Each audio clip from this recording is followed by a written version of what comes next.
오늘은 새로운 시작이란 제목을 가지고 마태복음 1장 1절부터 또 16절, 17절 말씀을 좀 살펴봤으면 좋겠습니다. 여러분 집에 있는 책 중에서 가장 두꺼운 책이 뭐예요? 우리 집에 있는 책 중에서 가장 두꺼운 책, 성경책인데요. 그렇게 얘기할 수도 있는데 자세히 들여다보면 또 두꺼운 책이 있죠. 어떤 책이에요? 졸업 앨범이 아닐까 싶어요. 졸업 앨범. 근데 졸업 앨범은 굉장히 신기한 책입니다. 왜 신기하냐면 사진과 이름밖에 없어요. 사진과 이름밖에 없는데 그 두꺼운 책을 집집마다 하나씩 보관하고 있죠. 그럼 왜 사진과 이름밖에 없는데 보관하고 있을까요? 사실 그 사진 속에는 그리고 그 이름 속에는 다 담겨져 있지 않지만 그 인물들의 이야기가 있죠. 아, 이 친구 나랑 그때 같이 뭐 했었는데. 아, 이 친구는 참 똑똑했었는데. 분명 사진과 이름밖에 없지만 그 안에 다양한 삶의 스토리가 담겨져 있어요. 오늘 우리가 함께 읽은 본문은 다 읽지는 않았지만 족보가 담겨져 있습니다. 우리는 족보를 지겨울 수 있죠. 뭐 이름. 그런데 정말 이 이름들을 다 알고 이 사람들의 삶의 스토리를 아는 사람들은 이 족보가 다르게 다가올 거예요. 왜냐하면 단순히 이름 너머에 뭐가 있기 때문에 삶의 이야기가 있기 때문입니다. 그래서 저는 오늘 마태복음 1장에 나와 있는 이 족보를 가지고 이 사람들의 삶에 담겨진 이야기는 무엇인가, 또 그걸 통해서 우리가 얻을 수 있는 교훈은 무엇인지에 대해서 몇 가지 이야기를 좀 나눠봤으면 좋겠습니다. 먼저 우리 1절 말씀을 다시 한번 읽어볼까요? 같이 읽도록 하겠습니다. 아브라함과 다윗의 자손 예수 그리스도의 계보라. 아브라함과 다윗의 자손 예수 그리스도의 계보라 되어 있어요. 이 계보다란 단어는 헬라어로 제네시스예요. 여러분 제네시스 들어보셨죠? 이렇게 비싼 차. 그 명칭 그대로예요. 헬라어도. 근데 이 제네시스라는 단어의 뜻은 뭐냐면 시작 혹은 탄생이라는 의미예요. 그래서 구약의 창세기도 헬라어 이름은 제네시스라고 불러요. 다르게 말하면 창세기가 구약의 시작, 이 세상의 시작을 설명한 책이라면 마태복음은 무슨 책이에요?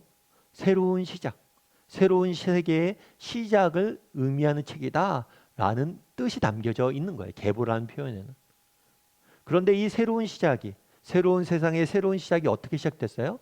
예수님께서 이 땅에 오심으로 시작이 됐어요. 예수님께서 이 땅에 오심으로. 그런데 예수님께서 이 땅에 오실 때 어떻게 오셨냐면 인간의 몸을 입고 오셨어요. 우리 16절을 말씀을 같이 한번 읽어볼까요? 같이 읽도록 하겠습니다. 야곱은 마리아의 남편 요셉을 낳았으니 마리아에게서 그리스도라 칭하는 예수가 나시니라. 예. 마리아에게서 누가 낳았다고요? 그리스도라 칭하는 예수가 나셨다. 그러니까 예수님은 인간의 몸을 입고 마리아를 통해서 잉태되어서 이 땅에 태어난 거죠. 그렇다면 왜 하나님께서는 예수님께서 인간의 몸을 입고 태어났을까요? 구약 시대에 보면 멜기세덱이라는 사람이 등장을 합니다. 이 사람 같은 경우에는 되게 특이한 사람이에요. 이 사람이 어디서 나타났는지, 어디서 태어났는지, 어디에 살았는지, 무엇을 했는지 아무런 기록이 없어요. 그냥 짠 나타난 거예요. 그럼 예수님도 마찬가지죠. 예수님도 갑자기 짠 나타나면 얼마나 신비로워요. 하늘에서 막 내려오면 얼마나 신비로워요. 와, 하늘에서 누가 내려왔다. 누구야?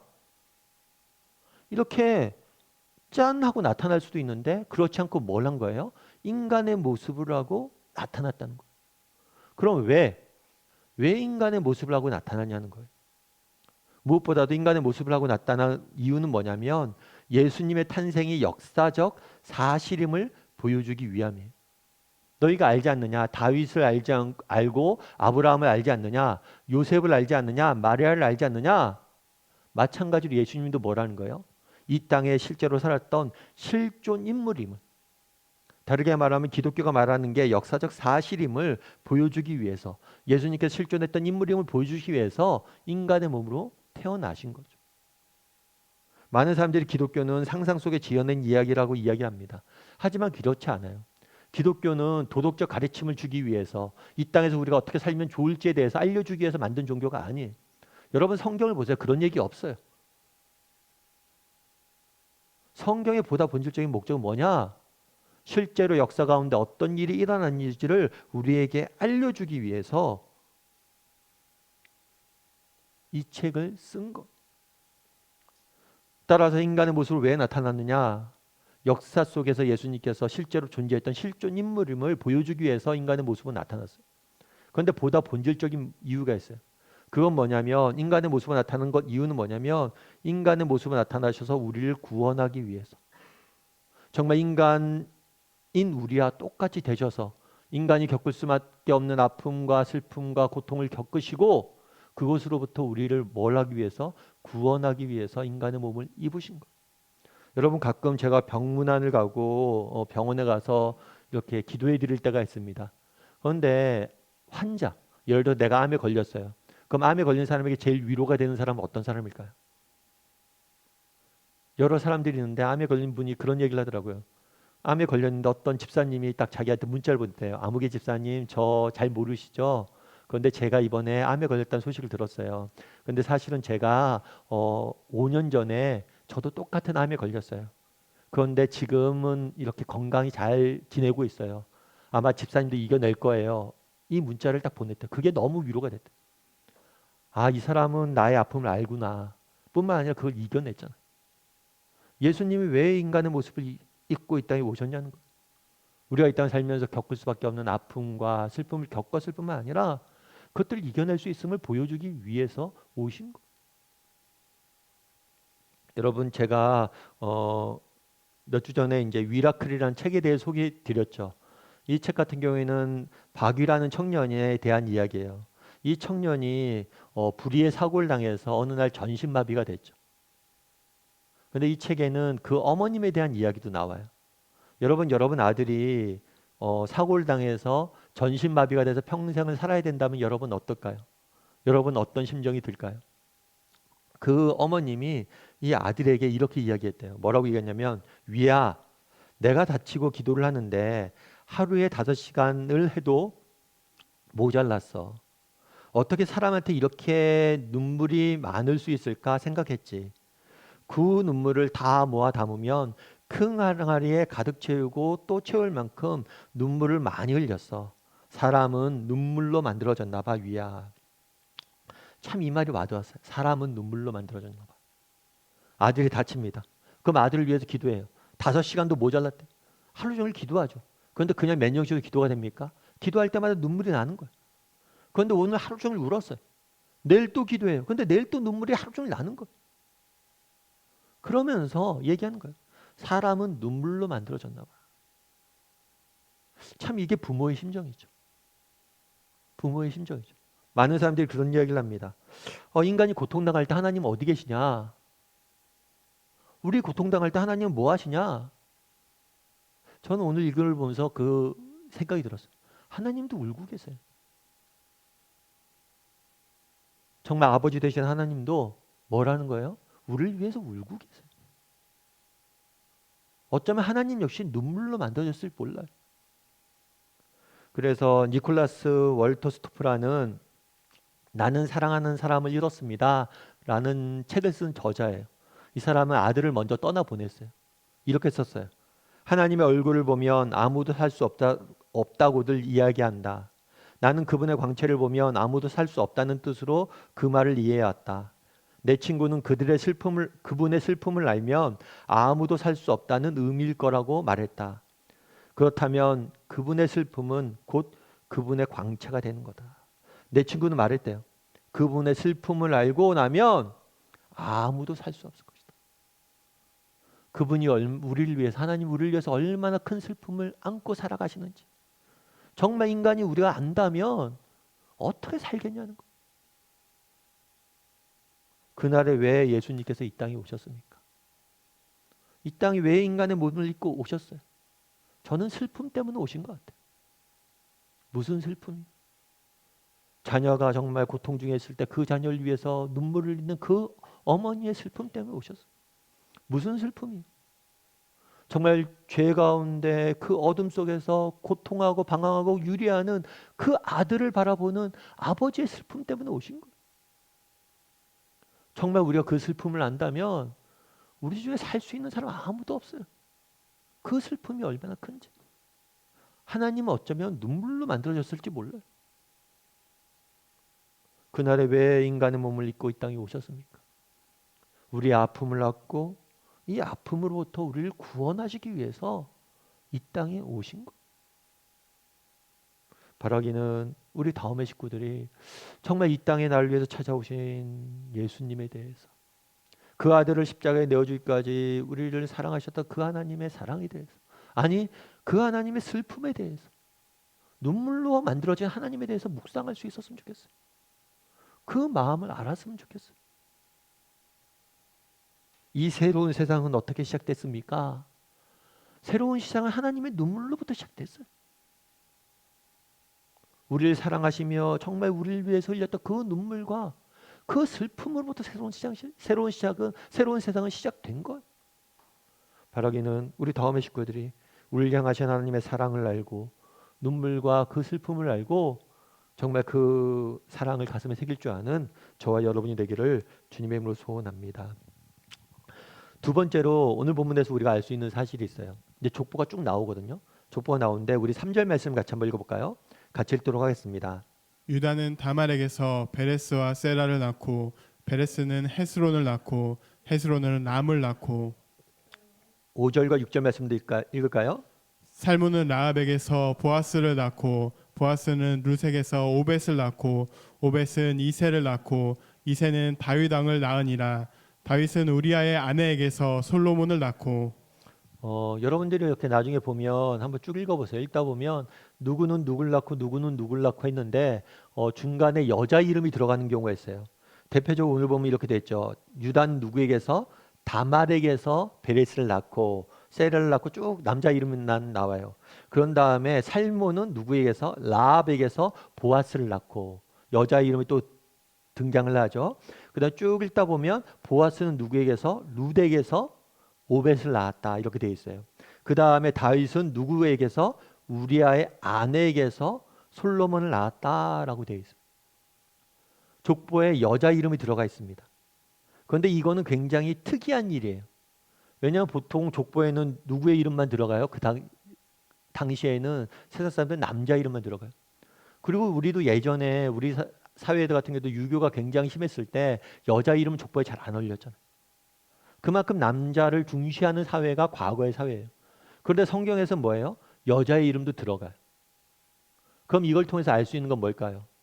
결코 성경은 남성과 여성을 구별해서 여성을 비하하지 않아요. 다르게 말하면 역사의 중요한 순간순간마다 여성의 가치와 여성의 존재에 대해서 무시하지 않아요.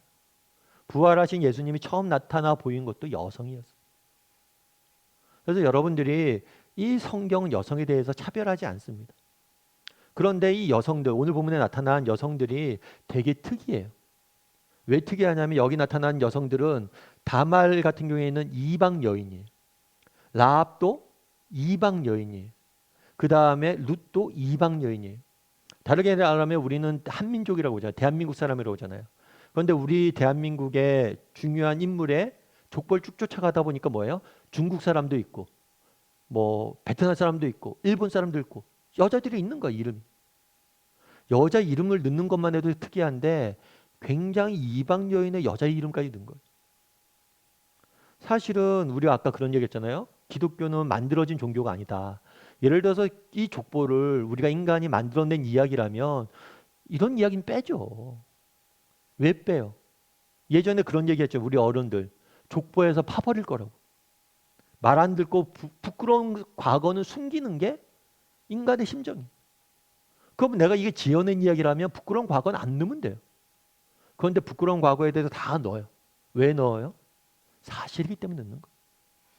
기독교는 부끄럽다고 숨기지 않아요. 그냥 사실을 그대로 전하는 거예요. 이런 여인들도 있었습니다. 그런데 이 사람들이 이방 여인인데 더 재밌는 건 뭐냐면 되게 특이해요. 오늘 본문을 보면 유다는 다말에게서 베레스를 낳았다고 그랬잖아요.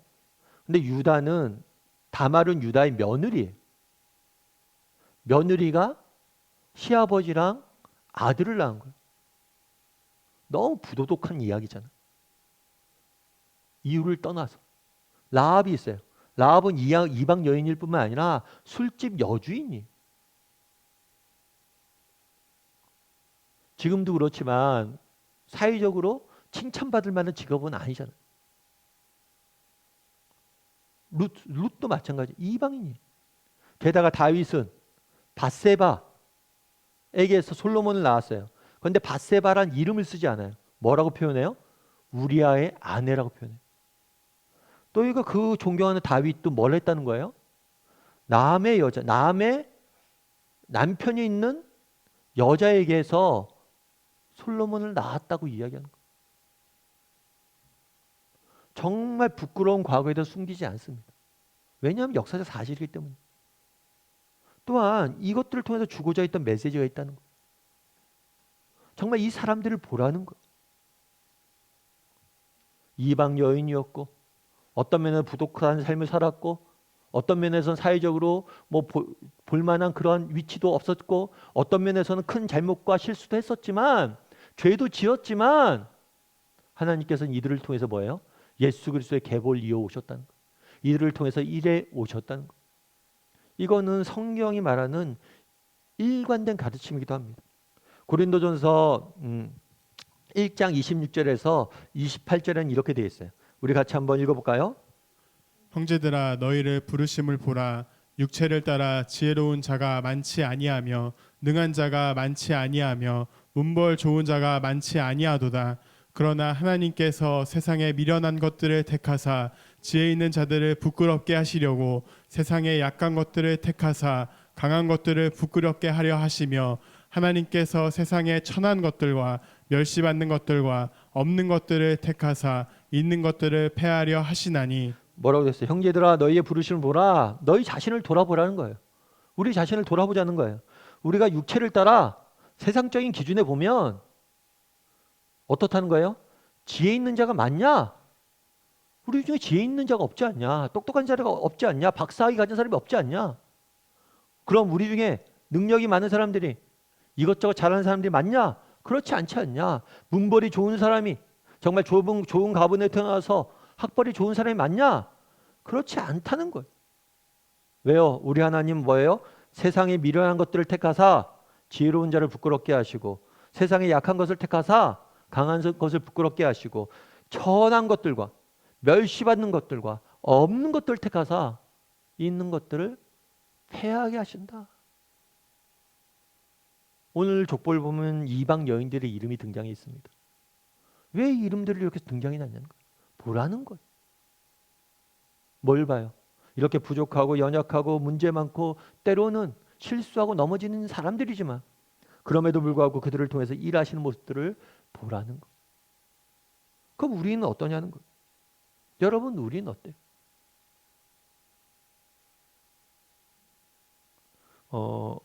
여러분 혹시 우생마사라는 단어를 아세요? 우생마사? 이게 무슨 얘기냐면 홍수가 나면 소는 사는데 말은 죽는다는 거예요. 홍수가 나는데 왜 소는 죽고 말은 살까요? 특이한 건 소는 수영을 전혀 할지 모르기 때문에 홍수가 나면 그냥 떠내려 간대요. 그런데 말은 어떡할까요? 살려고 발버둥 친대요. 그러다 보니까 말은 죽고 소는 산다고 그러더라고요. 참 재밌는 표현이죠. 마찬가지란 거예요. 말은 자기가 가진 능력 믿고 그 능력으로 이 풍랑을 이 홍수를 이길 수 있다고 생각해요. 그렇기 때문에 발버둥 치다 죽는 거예요. 결국에 왜 하나님께서 연약한 자들 부족한 자들을 쓰느냐? 이 사람들은 자신의 연약함과 부족함을 알기 때문에 우리를 보자는 거예요. 우리의 부르심을 보자는 거예요.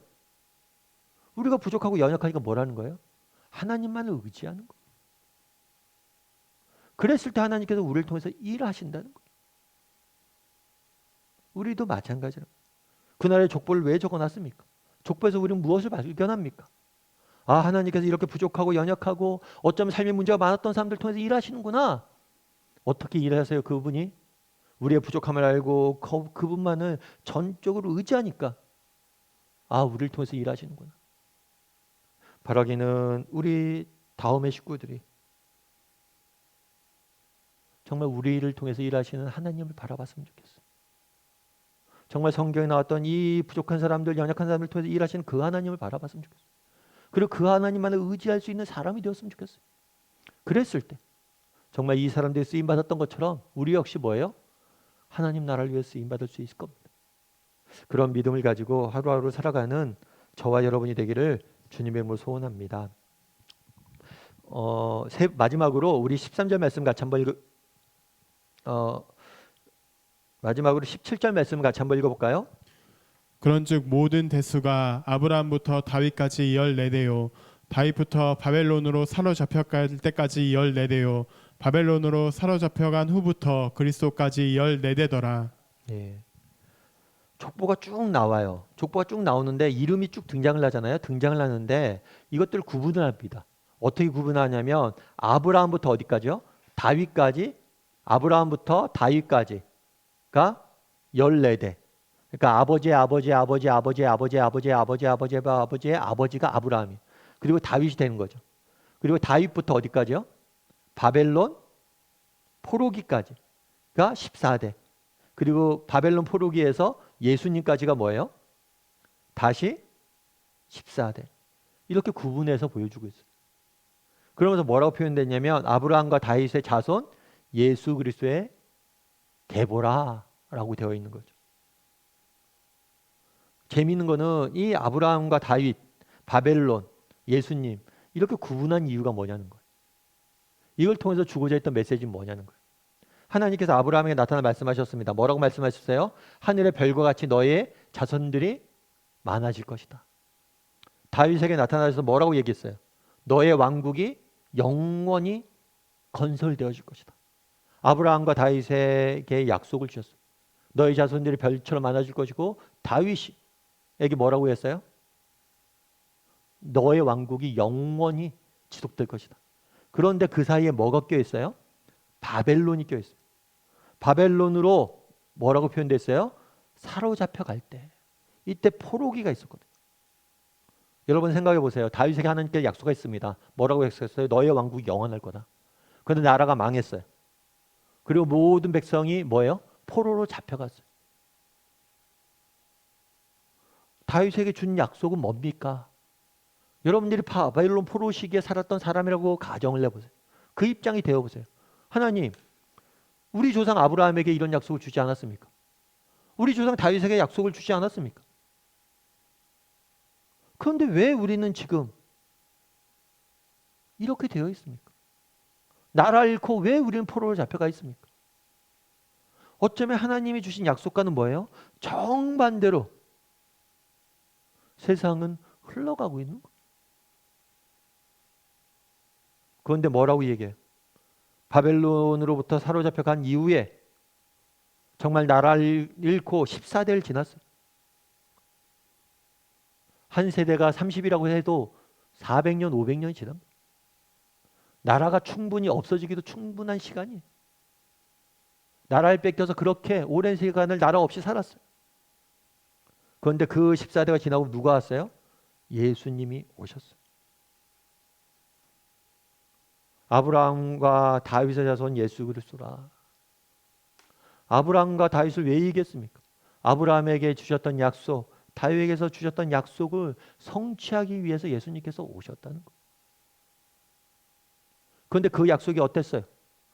너희들 중간에 지금 보지 않았냐? 바벨론 포로기가 있고 너희 지금 나라가 뺏기고 정말 포로로 잡혀가 있지 않냐? 그런데 이 모든 것 정말 현실은 그렇게 보이지 않을지 몰라도 하나님께서는 정말 그 주셨던 약속을 반드시 지키는 신실한 분이심을 보라는 거예요. 족보를 왜 이렇게 기록해놨습니까? 야, 그때 이렇게 어려웠지.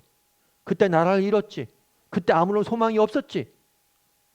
그럼에도 불구하고 하나님께서 결국에 모든 것을 이루셨다는 거예요.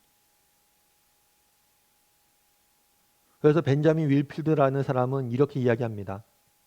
어떤 어려움이 닥치더라도 하나님을 사랑하는 자에게는 모든 것이 합력하여 선을 이룬다는 것을 확신하는 이유는 하나님이 섭리하시기 때문이다.